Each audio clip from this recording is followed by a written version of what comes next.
What would you do if your husband dropped a bombshell? Hey there, drama lovers. Buckle up, because boy do I have a story for you today. Picture this. It's a regular Saturday. You're thinking about what to make for dinner, maybe planning a movie night with the kids, when bam! Your husband drops a bombshell that makes nuclear warfare look like a firecracker. That's right, folks. We're talking about the mother of all family dramas. A secret affair, a surprise kid, and a daughter's bedroom invasion that would make any reality TV producer salivate. But hold on to your hats, because this mama bear wasn't about to take it lying down. Oh no, I went on a revenge packing spree that would make Marie Kondo proud. Intrigued? Well, you should be, because today we're diving headfirst into the murky waters of Am I Wrong here, where family drama meets home decor in the most explosive way possible. Welcome to the Drama Zone, Family Edition. What's up, YouTube? It's your girl Drama Mama, back at it again with another juicy story that'll make your family squabbles look like a tea party with the queen. Today's spicy situation is hotter than a jalapeno dipped in ghost pepper sauce. We're talking about a husband who decided to spice up his marriage by having an affair, and surprise, surprise, ended up with a bonus kid. But wait, there's more. This guy had the audacity to tell his 10-year-old daughter she had to share her room with his affair kid. Talk about a room-sharing drama that puts every sibling rivalry to shame. But here's where it gets really interesting, folks. Instead of rolling over and playing happy families, this mama bear, that's me, decided to stage the great bedroom exodus of 2024. We're talking a full-scale relocation that would make the military proud. So grab your popcorn, settle in, and get ready for a wild ride through the land of, holy cow, did that really happen? I promise you, by the end of this video, you'll either be cheering me on or calling for my head on a platter. Either way, it's going to be one heck of a show. The Great Bedroom Exodus, when family drama meets home decor. Picture it. Saturday afternoon, I'm folding laundry, thinking about what to make for dinner, when my husband walks in with a face that screams, "I just ran over your cat." But oh no, it wasn't the cat. It was my trust, my marriage, and apparently my daughter's bedroom space. He drops the bomb. "Honey, I've had an affair." I'm thinking, okay, that's bad, but we can work through this. But wait, there's more, and I have a 9-year-old daughter from it. At this point, I'm wondering if I'm on some twisted version of Punk'd, but nope, this is my life now.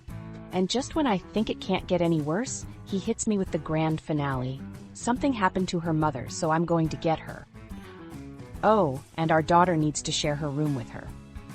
Let me tell you, folks, I was too busy planning his funeral in my head to catch the details about the other woman. But one thing was crystal clear. My 10-year-old baby girl was not going to have her world turned upside down because Daddy couldn't keep it in his pants. Operation Bedroom Relocation, a family affair. Now, I'm not usually one for hasty decisions, but desperate times call for desperate measures. I channeled my inner Napoleon and planned a full-scale evacuation. I called in the cavalry, my parents, sister, brother-in-law, and even my nephews. We're talking a full family mobilization here. Operation Bedroom Relocation was a go. We organized a convoy of cars pulling up to our house, my family pouring out like a SWAT team, ready for action. We had one mission: get every single item belonging to my daughter out of that house and into my parents' guest room. We were like a well-oiled machine. Clothes, packed. Toys, boxed. Posters, carefully rolled. That unicorn nightlight she's had since she was 3, wrapped in bubble wrap like it was the crown jewels. But we didn't stop there, oh no. We installed locks on my bedroom and my son's room faster than you can say trust issues. And my husband's stuff, let's just say his home office got a new occupant, him. By Monday evening, it looked like my daughter had never even existed in that house. Mission accomplished.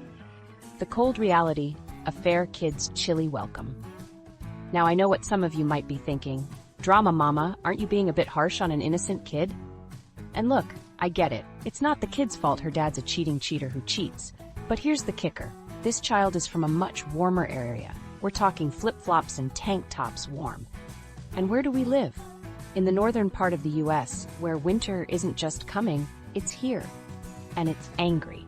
So when my husband rolls in on Tuesday evening with his affair kid, not only is the room empty, But this poor girl is shivering like a chihuahua in an ice bath. No warm clothes, no winter coat, nada. Now do I feel a twinge of guilt? Maybe. But then I remember, this isn't my mess to clean up. I didn't order this affair kid surprise with a side of family destruction. Nope. This one's all on Daddy Dearest. Husband's outrage. The empty room dilemma. Oh boy, if you thought the drama was over, think again. My husband walks into that empty room and his face goes through more colors than a chameleon in a Skittles factory. He storms into the kitchen, probably expecting to find me wearing an apron and baking cookies for his new blended family. Instead, he finds me sipping coffee and planning my daughter's therapy sessions. "Where is all the stuff?" he demands. I look at him, take another sip of my coffee, and say, "At my parents' place, along with our daughter. You know, the one whose life you just tried to upend." He goes on about how I'm being cruel, how I should make our daughter share, how this poor girl needs clothes, and I'm sitting there thinking, buddy, you had 9 years to buy her a winter coat. Your lack of planning is not my emergency. The moral? Quandary. Sharing versus protecting. Now, here's where it gets tricky, folks. On one hand, we teach our kids to share, right? Share your toys, share your snacks, share your room with daddy's secret love child. Okay, maybe not that last one. But on the other hand, aren't we supposed to protect our kids? Shield them from the fallout of adult mistakes? I mean, my daughter didn't sign up for instant sister, just add betrayal. So there I am, caught between being the sharing sheriff and Mama Bear Supreme. Do I force my daughter to share her space, her things, her life with a stranger, or do I stand my ground and protect her from a mess she didn't create? In the end, I chose my daughter. Call me cruel, call me petty, but I calls them like I sees them.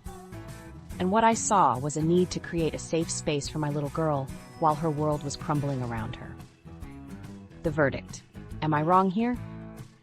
All right, folks, before you answer the question, let's recap this wild ride we've been on.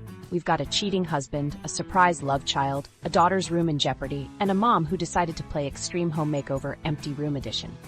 So what's the verdict? Was I wrong for turning my husband's affair kid's room into a real-life invisible house? Was I too harsh or not harsh enough? Here's my take. When it comes to protecting my kids, I'm not afraid to be the bad guy. Sure, I could have handled it differently. Maybe left a sleeping bag and a poster of Frozen, because of the cold. But in the heat of the moment, with my mama bear instincts in full swing, I did what I thought was right. Now it's your turn. I want to hear your craziest family drama stories. Did your uncle try to sell your grandma's house while she was on vacation?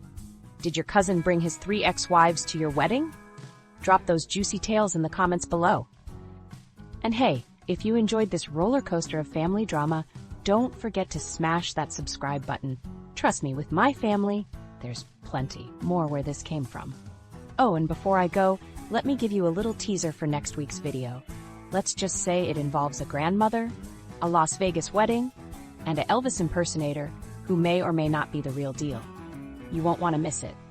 Until then, this is Drama Mama, reminding you that family might be crazy, but it sure makes for great stories.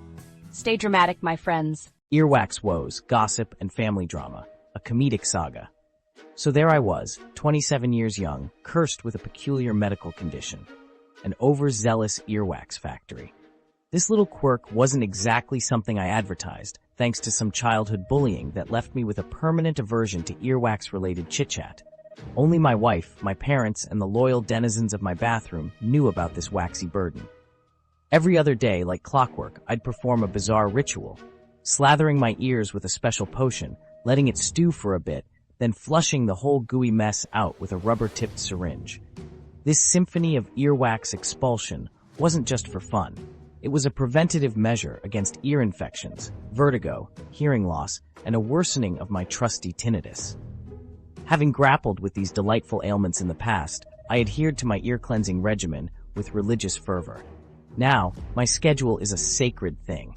If my earwax alarm blared while I was out and about, I'd simply excuse myself to the nearest bathroom and work my magic. This system worked like a charm, except for the occasional eyebrow raise from bewildered onlookers. But hey, who needs ears anyway? One fateful evening, my mom played hostess for a family dinner. As I made my customary bathroom pilgrimage, syringe in hand, my cousin Kira, 37, and a walking gossip rag intercepted me. Unconvinced, Kira persisted in her interrogation, but I stood my ground. "It's personal," I declared, before swiftly escaping her clutches. Little did I know, she wasn't done yet. As I bid my farewells, there she stood, lurking in the hallway. "Why did you take so long? And why didn't you flush the toilet?" she interrogated, her voice dripping with suspicion. "Ever the diplomat," I replied.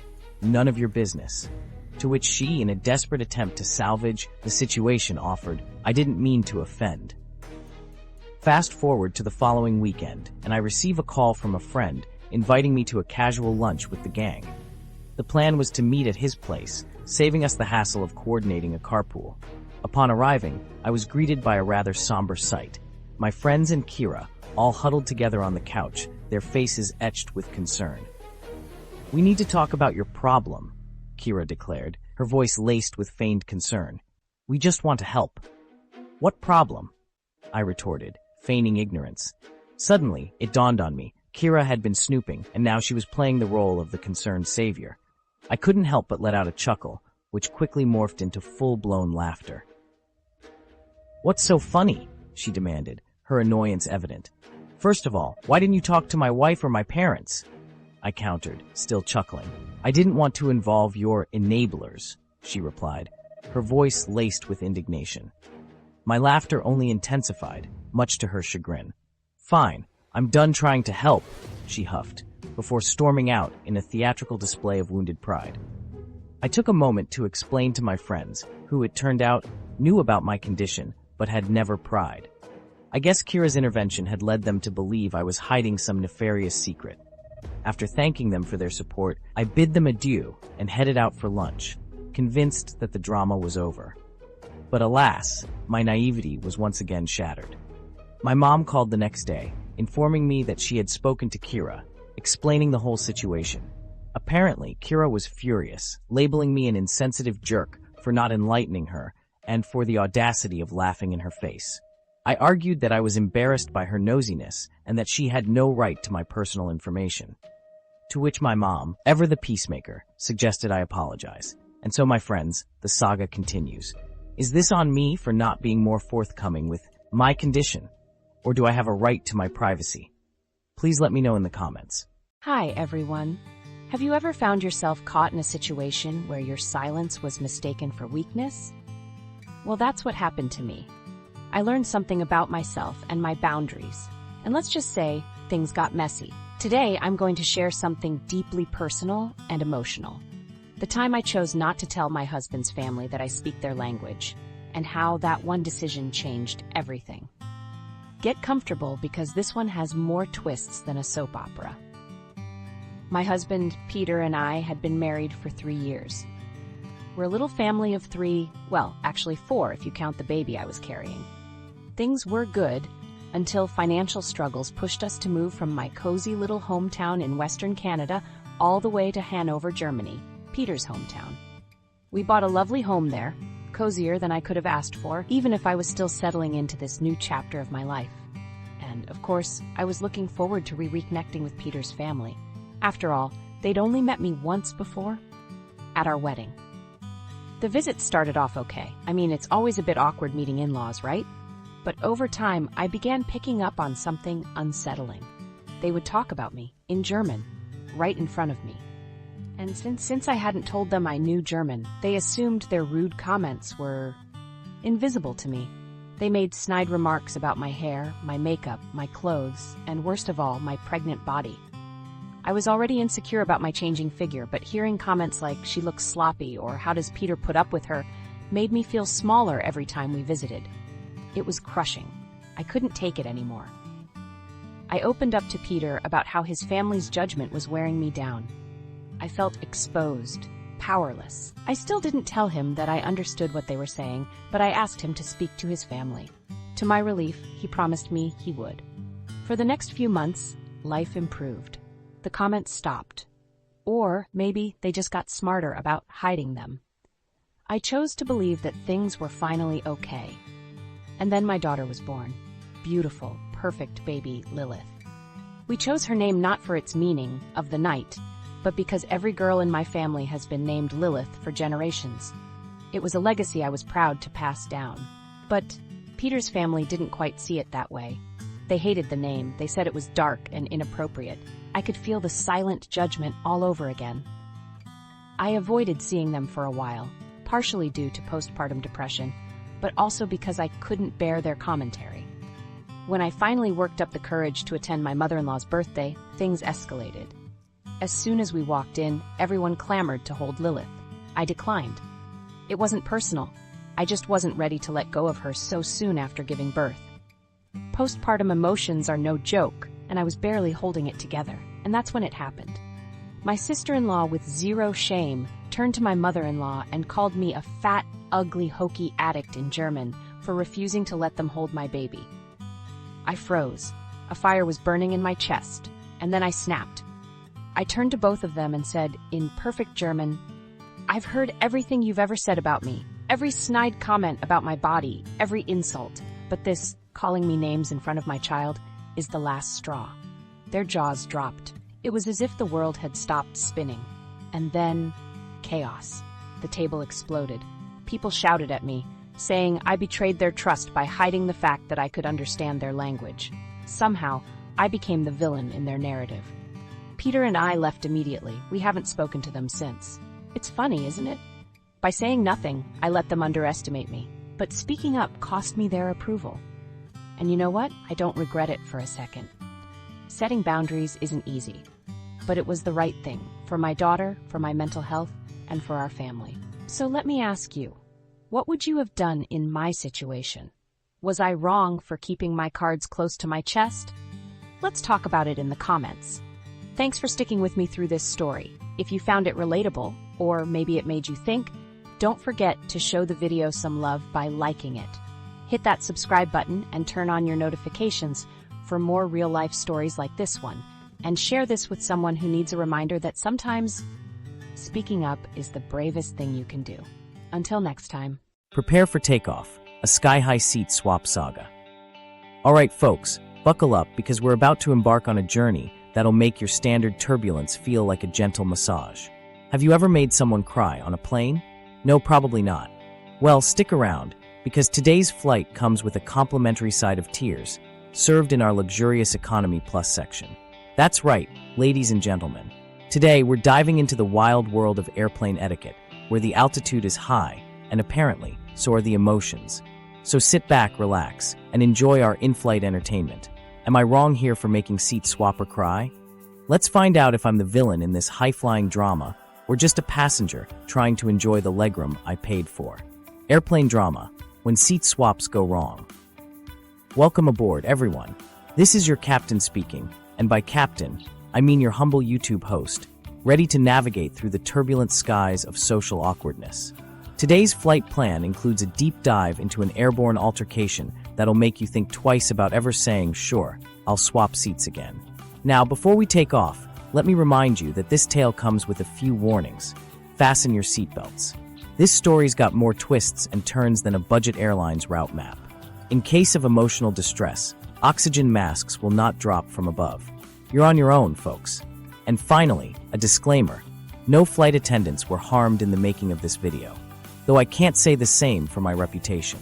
So prepare for takeoff as we enter the Mile High Comedy Club. No, not that one. Get your head out of the gutter. But our destination?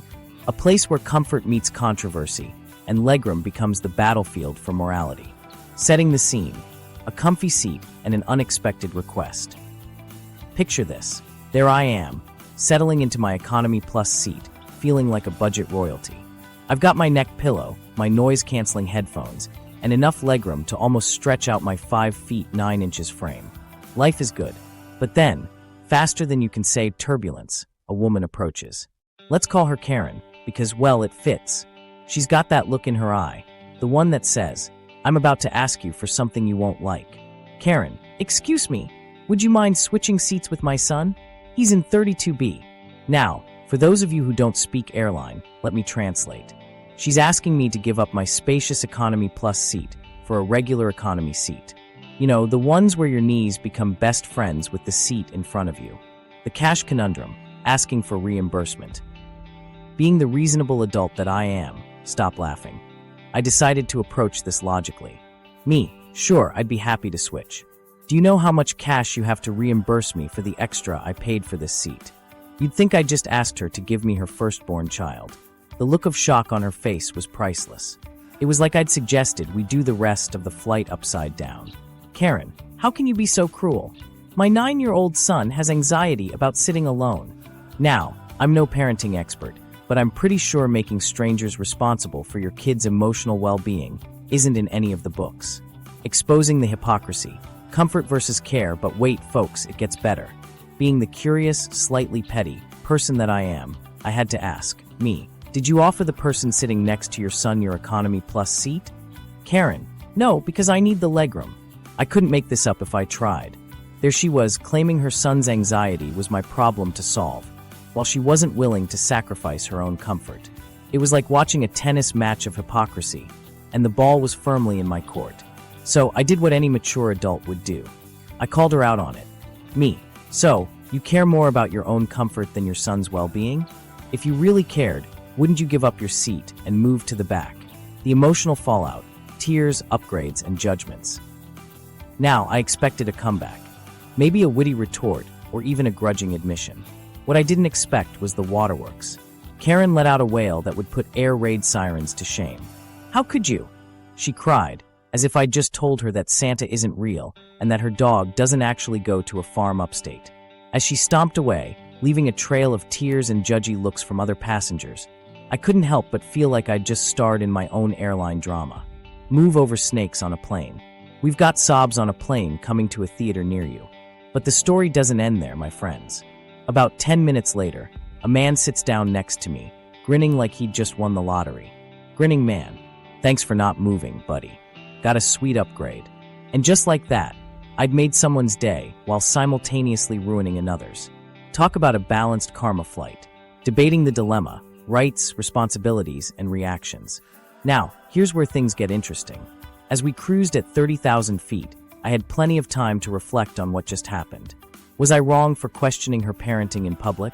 Should I have just moved and avoided the drama altogether? On one hand, I paid extra for that seat. It's not my responsibility to accommodate everyone's seating preferences, especially at my own expense. Plus, the hypocrisy of the mom valuing her comfort over her son's supposed anxiety was pretty glaring. On the other hand, maybe I could have been more tactful. Perhaps there was a way to handle the situation without causing a scene or making someone cry. But hey, hindsight is 20/20, especially when you're not crammed into a tiny economy seat. So there you have it, folks. A tale of tears, legroom, and moral dilemmas at 30,000 feet. Let's do a quick recap of our in-flight entertainment. Karen asked me to give up my economy plus seat for her anxious son. I asked for reimbursement, which apparently made me the devil incarnate. But am I wrong here? After all, it turns out that Karen wasn't willing to give up her seat for her son. I called her out, she cried, and a random dude got an upgrade. Now, I'm not saying I handled this situation perfectly. Maybe there was a way to stand my ground without causing waterworks. But at the same time, am I really the bad guy for expecting a little consistency and fairness?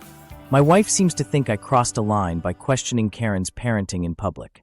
And sure, maybe that wasn't my finest moment. But let's be real. If you're going to make your parenting choices everyone else's problem, you've got to expect a little pushback. Here's my takeaway from this whole fiasco. Sometimes, being right doesn't mean you're not also kind of a jerk. Could I have been more diplomatic? Probably. Do I regret standing up for myself? Not really. But enough about what I think. I want to hear from you. Was I the bad guy in this situation? Would you have handled it differently? Maybe you've got your own airplane horror stories to share?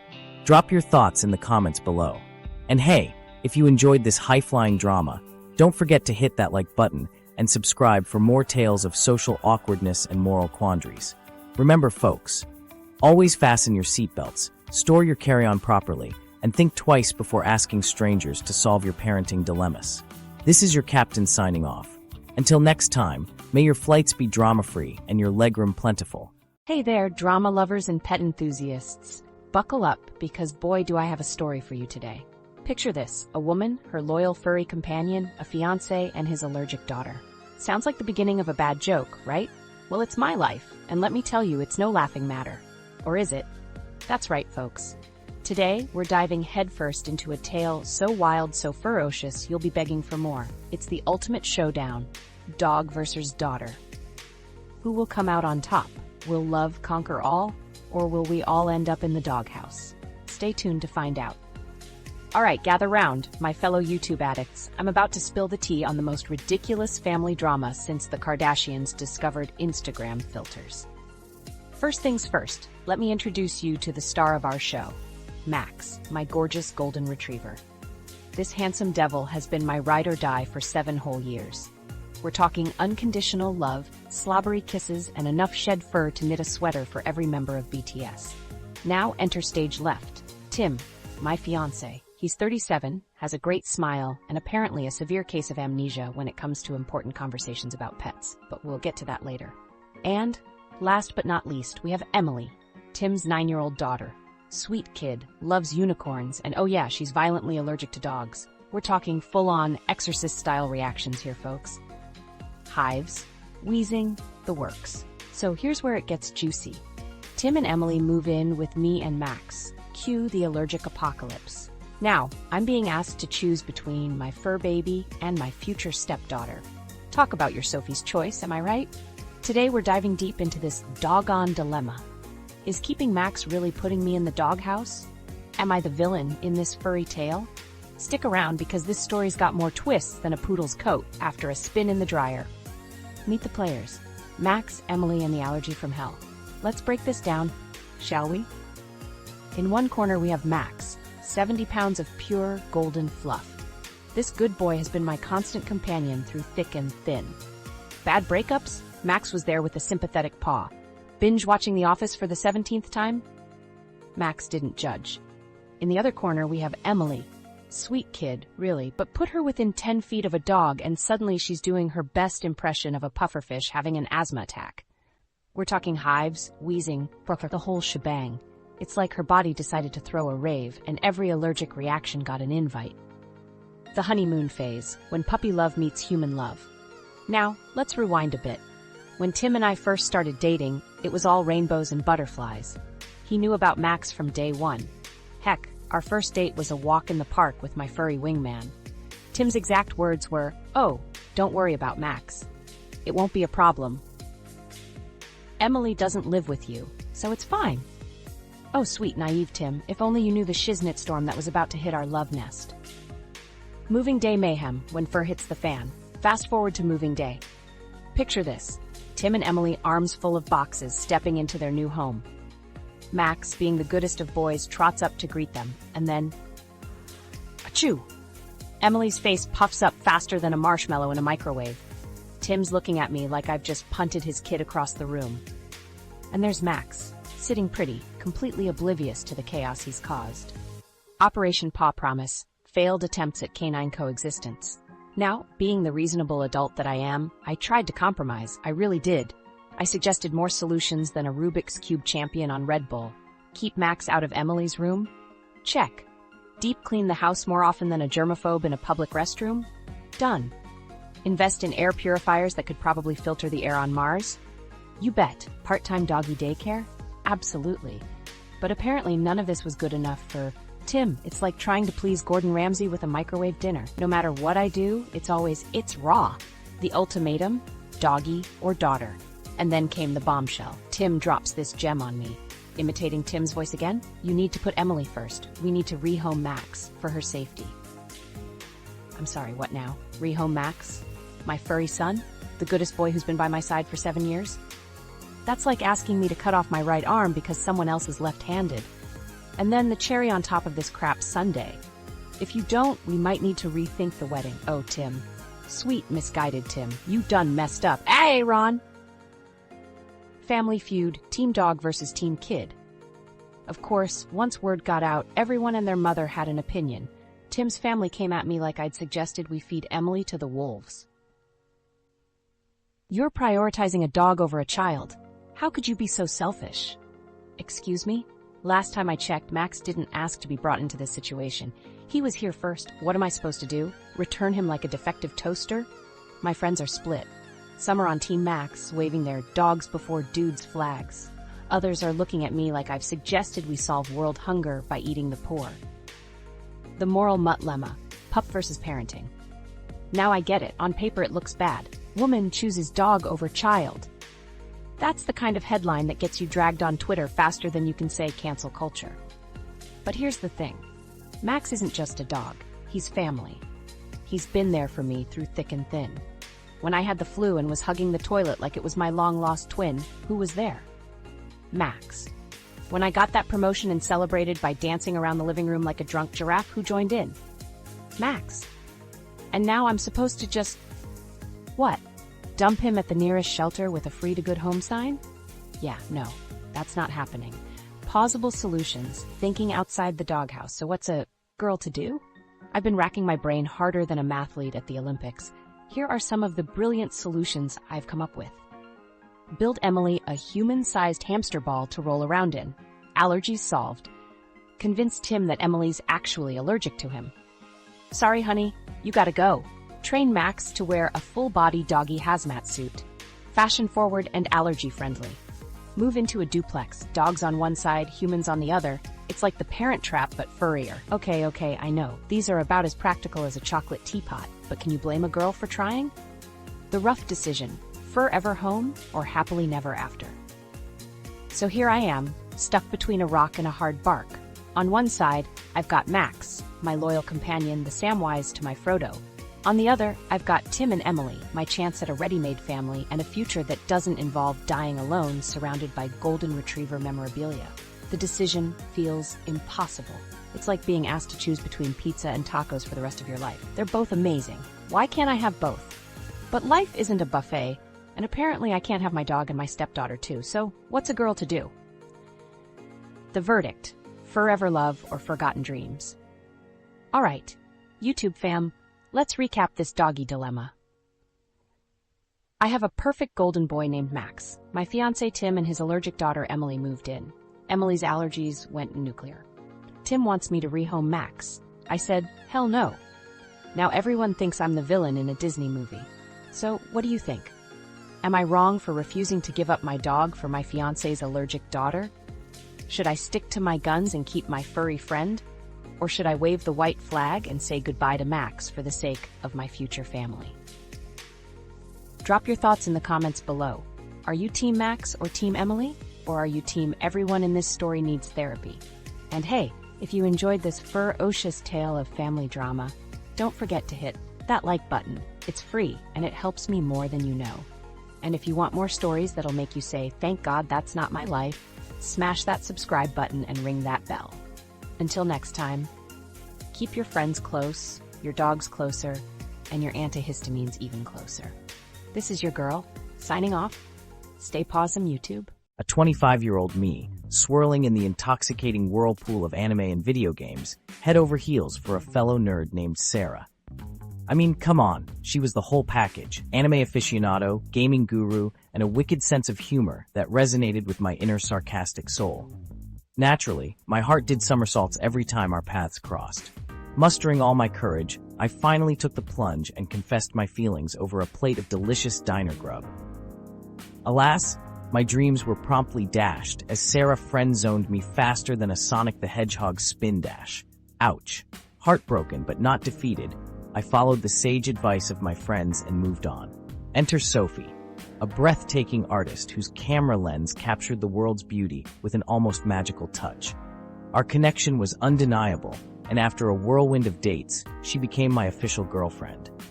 Just as we were basking in the glow of newfound love, a ghost from the past reappeared, Sarah, in all her texting glory. Apparently, after 2 months of radio silence, she had decided that she actually did want to be more than friends. Now picture me, happily coupled, receiving this revelation. Let's just say I did a double take worthy of a Looney Tunes cartoon. Naturally, I sought the wisdom of Sophie, who, after a good laugh and a screenshot, took the high road and gave Sarah the royal block. But Sarah wasn't done.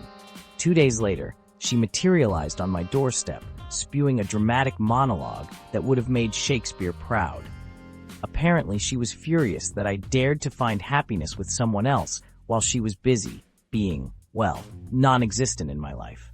Needless to say, her guilt trip fell flatter than a deflated souffle. I calmly reminded her that she had made her choice, and I wasn't about to abandon my amazing girlfriend based on a sudden change of heart. The fallout was, shall we say, messy. Our friend group became the divided states of friendship, with loyalty split between Team Sarah and Team Pat. Me, which, let's be honest, had the way cooler acronym. But here's the thing, I stand by my decision.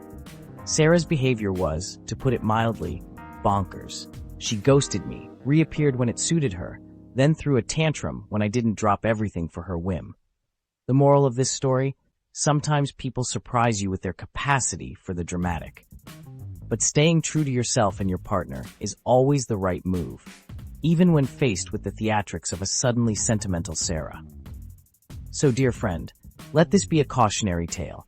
Be wary of those who vanish only to reappear wanting what they once tossed aside. Your happiness deserves better than a fickle back and forth.